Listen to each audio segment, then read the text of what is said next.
Magandang gabi, ako po si Crisanta Sen. Narito na ang pinakasariwang balitang bakla sa oras na ito. Nagulantang ang Sangkaramuranlandia sa pag-arangkada ng mga bagong bida na kamakailan lamang ay nagpabilib sa performance nilang Give the Give. Ang tinaguriang Bailehan Stars ng Karamuranlandia, trending, hindi lang dahil sa kanilang paghataw, kundi maging sa dala nilang good vibes na umaapaw.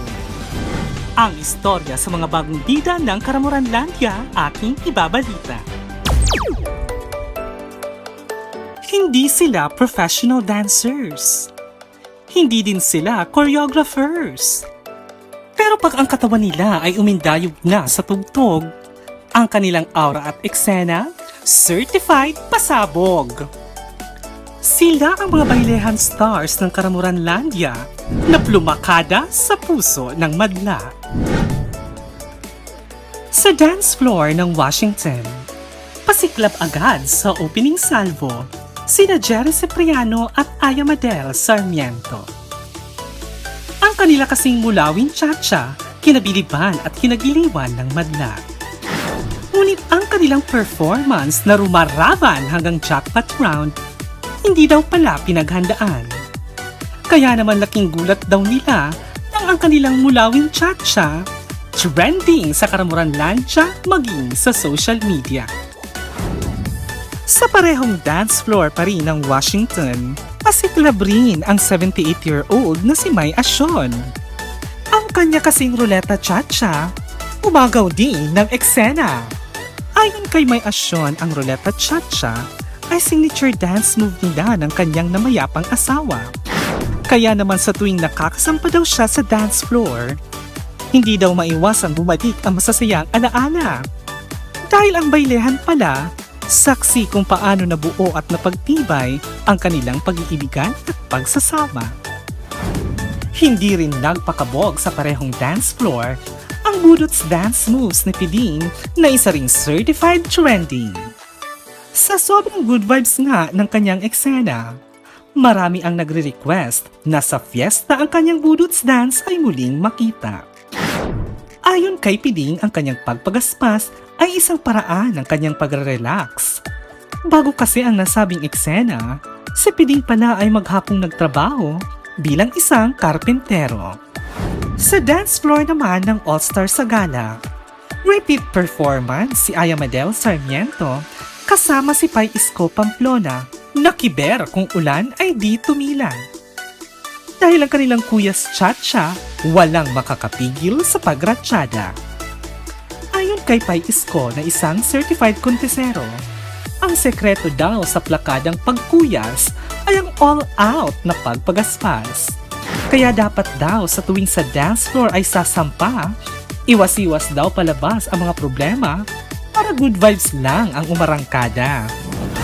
Hindi pa rin daw sila makapaniwala na sila ang itinuturing ngayon na Bailehan Stars ng Karamuranlandia.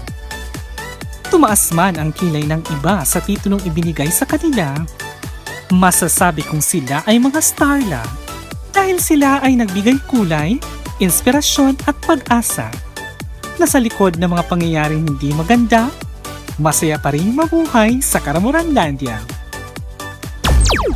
Sa punto pong ito ay makakasama natin ang dalawa sa itinuturing ng mga bagong bida ng Karamuranlandia, Pai Isko Pamplona and May Asyon Pamplona. Hello po, Pai Isko and May Asyon. Hello!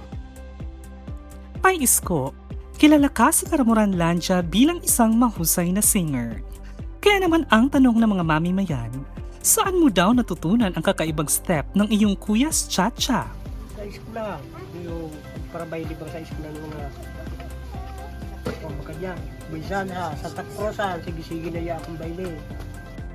Ikaw naman po, May Asyon. First of all, it's a privilege to have you on the show. Kayo din po, gaya ni Pai Isko, meron din kayong signature dance move, ang Ruleta Cha-Cha. Sino po ba ang nagturo nito sa inyo? Matamo na po, no? Amo na talaga yung ano to. Bukod sa pasabog na kuyas mo, Pai Isko, napansin din ng mga mamimayan na magkaiba ang suot mong tsinelas gabi noong nangyari ang insidente. Maaari bang isalaysay mo sa mga mamamayan ang kwento sa likod nito? Yung pagtukad ko, ang salida ko ng kasapatos pag ako. Burn out. Na nasibit ko, sinilas pa rin yun yung babae. Taban ro. Yung kabuhang buko, yung sinilas ng babae. Sandal pa ako nasibit. May asyon, marami tuloy ang naku-curious. Noong mga panahon kasi, hindi pa ata uso noon ang Zumba. So saan po ninyo na ipapamalas ang inyong signature Ruleta Cha-Cha? Iyo, kung ikan mga, yan, kunin niya mga tatkuhan. Tapos aning Aurora, aning Santa Cruzan. Naimbitaran ako dito. Kumbot sa baryo ng mga pistahan, gaiba ko. Nakunan din sa video pa isko na malakas ang ulan noong ikaw ay humahataw pero hindi ka talaga nagpaawat. Bakit? Tingaw na.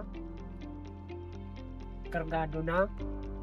May asyon, ano po ang masasabi ninyo na trending kayo at marami ang humahanga at nagsasabi na sa edad daw po ninyo ay kayang-kaya pa rin ninyong humataw at makipagsabayan sa sayawan? So, grabe na mong kaugman sikat talaga. Marayan na, tatanaw na mo sa cellphone, nabibidyo kami. Grabe mo na mong kaugmahan.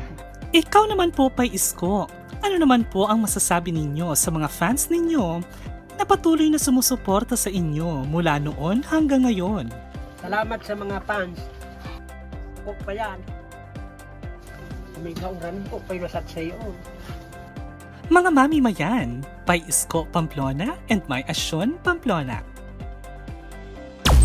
At yan ang mga istoryang kumabog sa ating mas pinasaya, mas pinakurba at mas pinabonggang pagbabalita. Ito pong muli ang inyong Lorena Chicadora, umaarangkada, umeeksena at bumabalandra para sa Balitang Bakla.